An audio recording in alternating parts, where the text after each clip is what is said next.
firstly, thank you to Chris and the team for putting on another online event, conference for the industry. I think, in today's world, travel is still somewhat restricted, and, it's still more important than ever for people to come together and discuss what's going on, make industry connections and catch up. So thanks very much for that. My name is Ben Thompson. I'm one of the co-founders of IncoDocs, and today I will give you guys an insight into how blockchain technology and verified parties will reduce the risk and increase trust and transparency along the supply chain. Give me a minute, I'll just share my screen and start the presentation from the beginning. Cool. So before we get started, I'll just give you a very brief overview of my background. I've been involved in global trade the past 12 years and started out my career working for a trading company that traded building materials and steel throughout the Asia Pacific region. So buying construction materials from factories throughout Asia and shipping them into the Pacific Islands countries such as Papua New Guinea, the Solomon Islands, and other developing nations throughout the Pacific. Then my business partner, Brandon, and I, we started our own trading business here in Australia. And it was through running our own operations that we faced so many issues with receiving bad supply documentation, suppliers messing around with Word and Excel spreadsheets and causing all sorts of problems. So we started developing new software to streamline that import-export process, which turned into IncoDocs. So since then, our team's been hard at work solving documentation problems and working to make the sales and export documentation process as seamless as possible for exporters and trading companies around the world.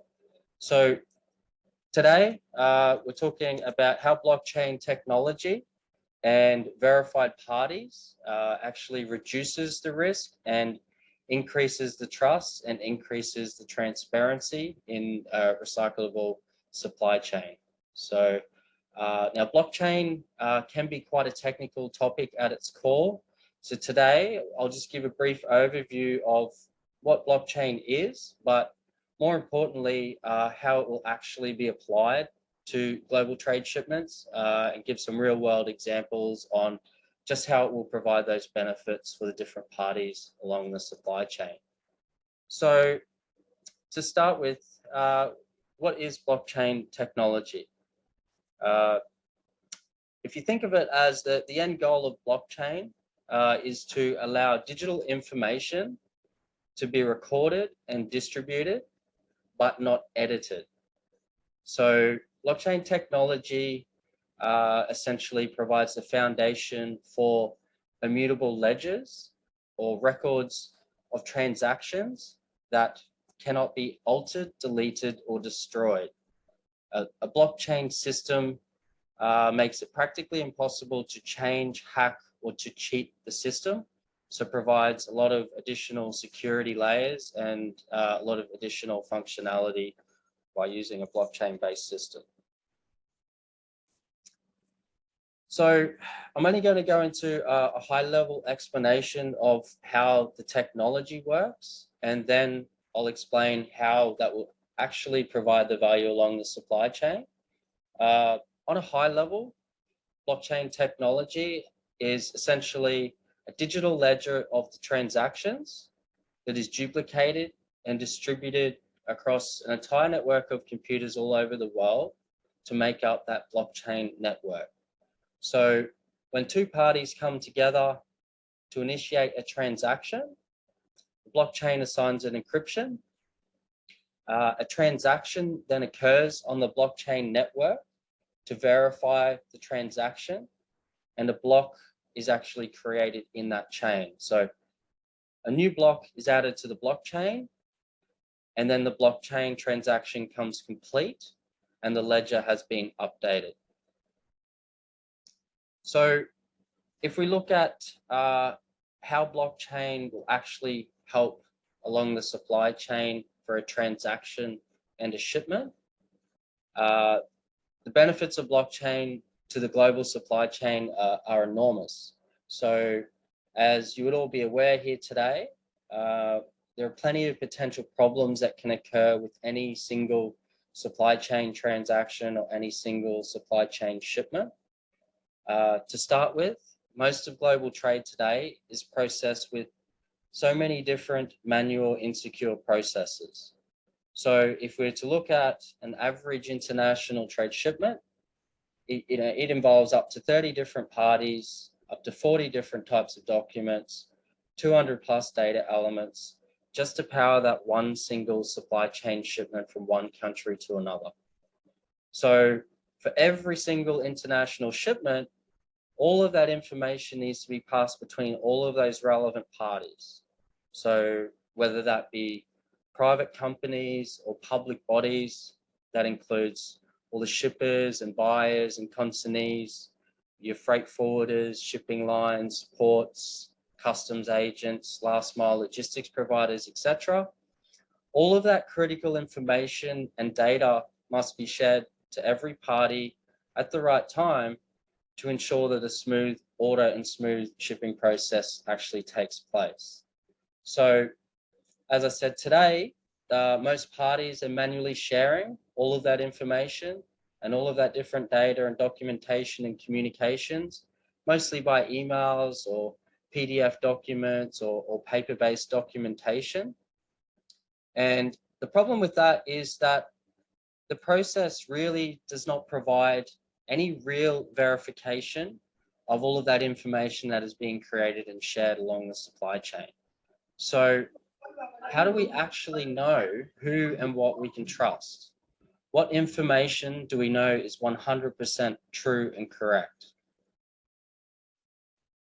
So as an example, a few examples of the main problems that can happen along the supply chain shipment.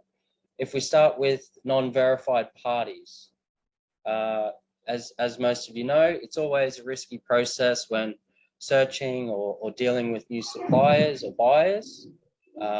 Everybody may seem legitimate and say the right things, but how do you actually know if that party you are dealing with or that party you are going to deal with is actually running a legitimate operation or if they have a good reputation?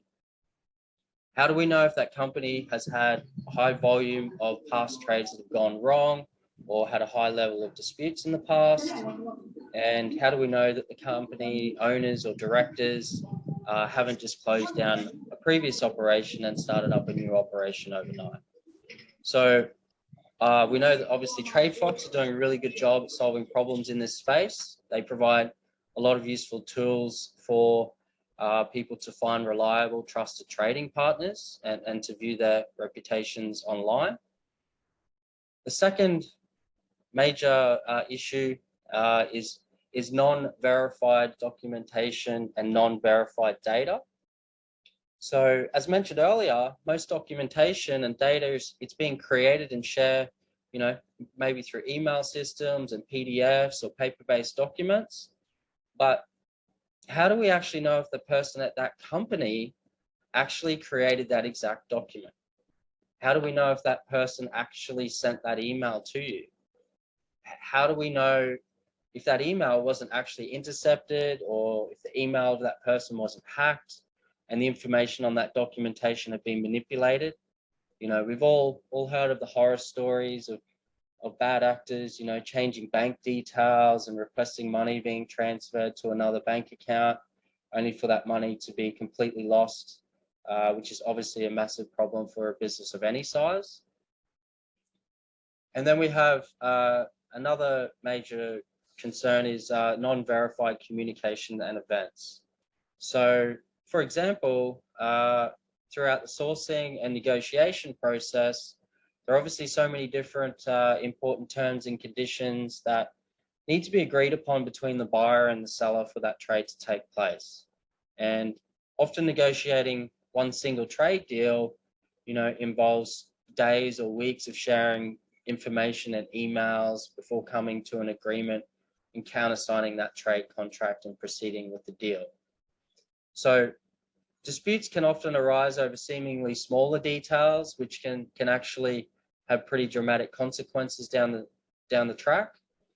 It's important that all of the finer details of the contracts are agreed and well documented, but how do we actually know that these communications shared to each of these parties was actually performed by someone at that company? How do we know if a hacker or another person posing as that company has been sending wrong information? So the current process involved in the negotiation and transaction and the shipment is often quite insecure and involves a lot of risk at every stage. We're constantly working with potentially non-verified parties, potentially non-verified documents and data, and the non-verified communications and events that can be happening. So how would blockchain actually solve these real-world supply chain problems? And how would it actually reduce the risk and increase the trust and transparency? As mentioned earlier, blockchain technology, essentially it provides the immutable ledger or records of transactions that cannot be altered, deleted, or destroyed. So if different parties are using blockchain, we're 100% verifying that that person created that piece of information at that exact time. Everything we're receiving, everything we're seeing is verified as 100% true. So if we were to look at the first example I explained of the non-verified parties versus the blockchain-based verified parties, the data on a blockchain will always be true. So if a supplier was coming to you saying that we are a trusted partner, and that if they have been using blockchain-based systems in the past, what they could actually do is provide you with a full blockchain verified trading history so that you know that would be 100% true and correct. So that would give you instant insight into some of the details of their previous trades, and to prove that they have bought or sold or shipped a certain amount of products over a certain amount of a long period of time.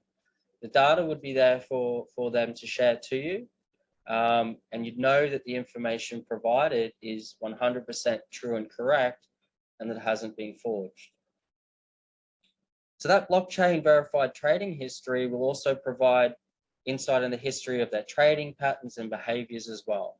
So therefore, you'll make the decisions that you'll only deal with the verified parties as bad actors would really become exposed.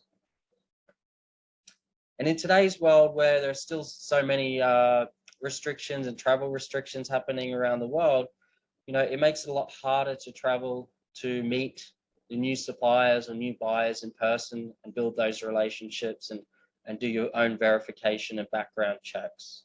So having this increased level of actual insight into their previous operations will increase the level of trust between the two parties.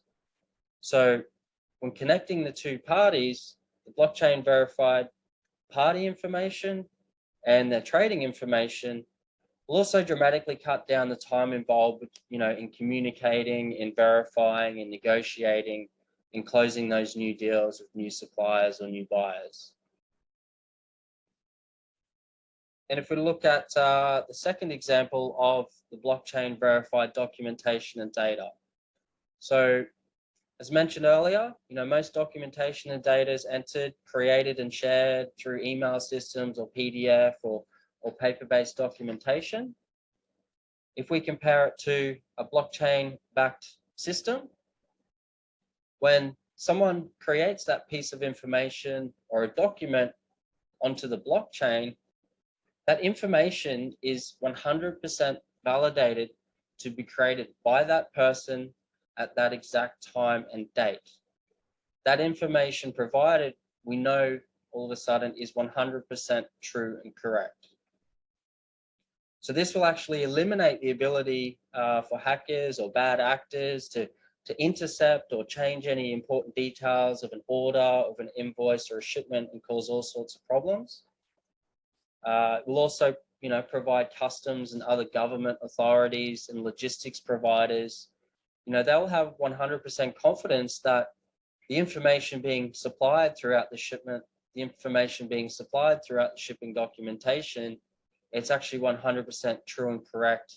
It hasn't been forged, or certificates, fake certificates or information haven't been made. The hashing technology used throughout the blockchain process, as I said, will verify the time and date that person has created that piece of information and entered that into the blockchain. Then the third example we look at is the non-verified communication events versus the blockchain verified communications and events. As mentioned earlier, throughout the sourcing and negotiation process, there are so many different important terms and conditions that are agreed upon between the buyer and the seller to get that deal done. Now, communications by email are not always secure, but when using a blockchain-backed system, all of the communications, all of that information, terms and conditions, details, and events, they're all tracked and displayed on a full audit trail with time and date stamps at every single step along the way. So if there were to be questions raised about, accepting certain terms, for example, both parties would be able to have the insight and see the exact time and date at which everything has occurred and know that that will be 100% true and correct. So this factual information and audit trail can help in many ways. It can help to solve any disputes that might arise, or also, be used to provide evidence of information if that was challenged in a court of law. An event also along the supply chain, is something that has happened to that shipment. So obviously along the supply chain, a lot of different events happen.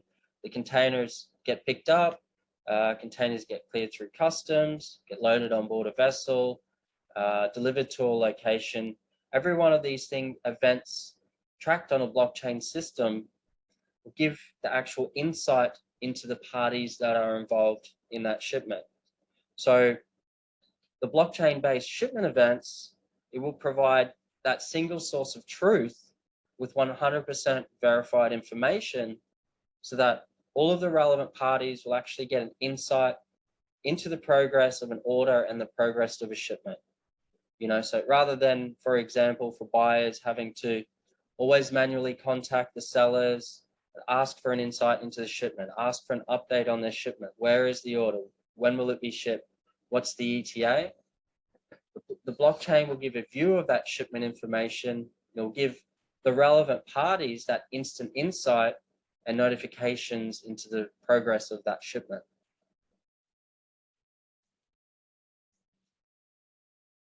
There are quite a lot of other different benefits that blockchain technology will provide along the supply chain. It's actually far too many to go into detail about in a short period of time.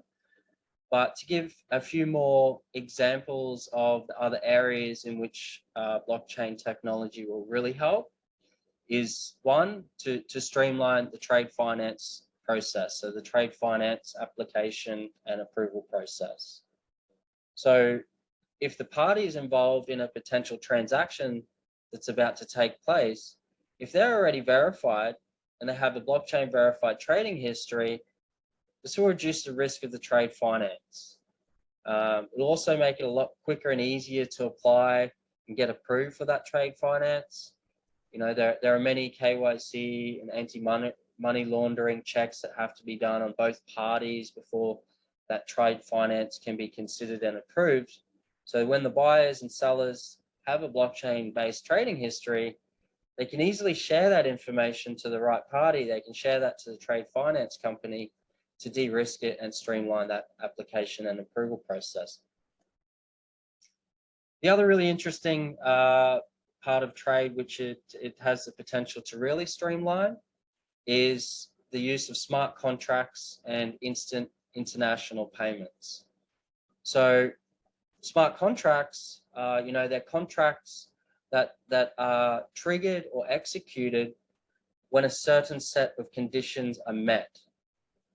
So they're pre-programmed into a smart contract, and they provide a lot of additional possibilities. So for example, smart contracts, for an example of if an inspection company is a third-party inspection company is inspecting a scrap metal shipment before it leaves the scrapyard, they could input that information, which could be a signature, it could be weight details or another piece of information or data, and that input of that information will automatically trigger a smart contract to execute a specific action. So, and that specific action is usually a payment.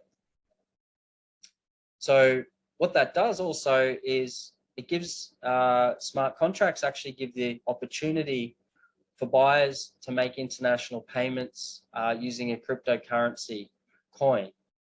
So cryptocurrency coins operate on top of a blockchain network, which if used, it actually enables international payments to be made from one party to another in just a matter of seconds or minutes.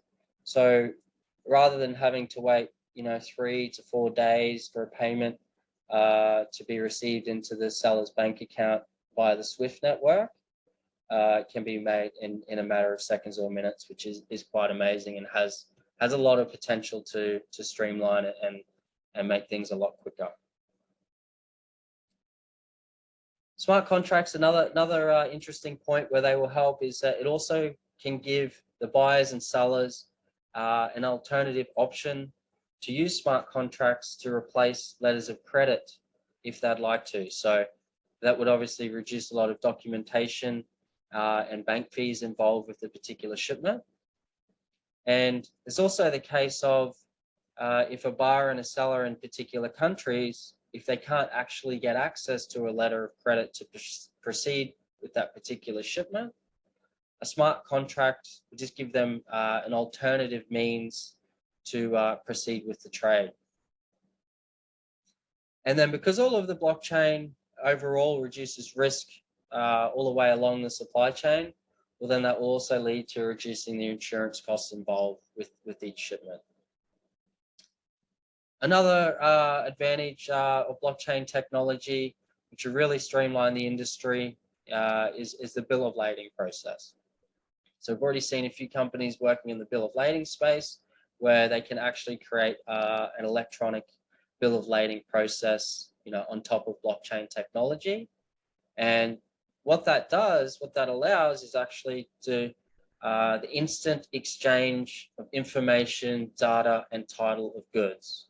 So as we're all aware, the typical bill of lading process, if there's originals involved, rather than have to manually post paperwork to the buyer before the goods arrive at the port of discharge, the transfer of the title of goods can actually be made in a matter of seconds and minutes rather than have to rely on that manual postage process. So there's quite a few different benefits of blockchain. There's a few of the main ones discussed there today, and I'll just give a brief overview of some of the work we're doing at IncoDocs and how our team are working hard to streamline that sales and the shipping documentation workflows for shippers, so that they can prepare for the future of global trade and the changes that are coming. So essentially, as mentioned earlier, most information and documentation is being shared through the supply chain manually via PDF-based documentation. And often shippers are, messing around in Word or Excel spreadsheets at times, which can cause problems and delays with missing information or incomplete documentation. So our team at IncoDocs, we've allow exporters and trading companies to digitize that sales contract, the sales process, and then also the shipping documentation process, by connecting their teams to a shared workspace. So that starts obviously the digital sales contract process. So when buyers and sellers are negotiating new deals, they can actually create those sales and purchasing contracts. They can easily create, sign, stamp, countersign, and send those contracts online in just a few clicks. And then once the goods have been shipped, in just a click, the users can transfer that information from a sales contract instantly onto a full set of shipping documentation without retyping that data, by eliminating data re-entry, you're eliminating the risk of human error potential problems with shipments. So we provide a whole heap of different templates involved for the global supply chain, including Form 6 and Form 9 templates for scrap metal shipments to streamline that process of creating and managing that shipping documentation. And then it also provides a team workspace to bring together different teams or different people to work and collaborate together in one space. So when your shipping teams or operations teams are connected to a team workspace, everybody can create, upload, organize, share, and search all documentation and information. So rather than messing around and saving files and information on servers or local hard drives, everything can be connected and saved in one place to give instant access to shipping and operations and management teams. This also allows the companies to create a paperless process and allow their team members to work remotely if required. So, yeah, in summary, I think the blockchain technology, it's set to provide so many different benefits to so many different parties all the way along the supply chain. We've already seen many different industries around the world implement this blockchain technology. It's been around for quite a few years now. Everybody's starting to understand the benefits in different industries and implement those new technologies. And it just has so much potential all the way along the supply chain. As I said, that the main things that it will do is one, verify the parties that are involved in a transaction and shipment and expose any bad actors. We'll verify that the trade documentation and data contained in the shipment is correct. And it'll verify any communications and events, data, and audit trails, and give everybody a real insight into actually what's going on for that global trade shipment. So all of this together, will significantly reduce the risk, increase the trust between the different parties, and really increase that transparency by giving everybody along the supply chain a view into actually what's going on. So soon I'll hand it over actually to a bit of a question and answer session. And I'd just like to actually take this opportunity to announce our new partnership with the team at TradeFox. Our team at IncoDocs, we've been working with Chris and the team at TradeFox as we're really both very highly aligned in reducing risk and increasing the trust and transparency along the supply chain. And both of our teams, we're working hard in this space every day to make life easier for buyers and suppliers and trading companies. So yeah, we're excited to announce a partnership at today's conference. We're offering a 10% discount code for 12 months. TFox10 there on the screen to any TradeFox clients and anyone else that's attending the conference here today. I believe that detail will be shared throughout the conference, and if anyone has any other questions, they can reach out directly to me after the call or contact me at another time.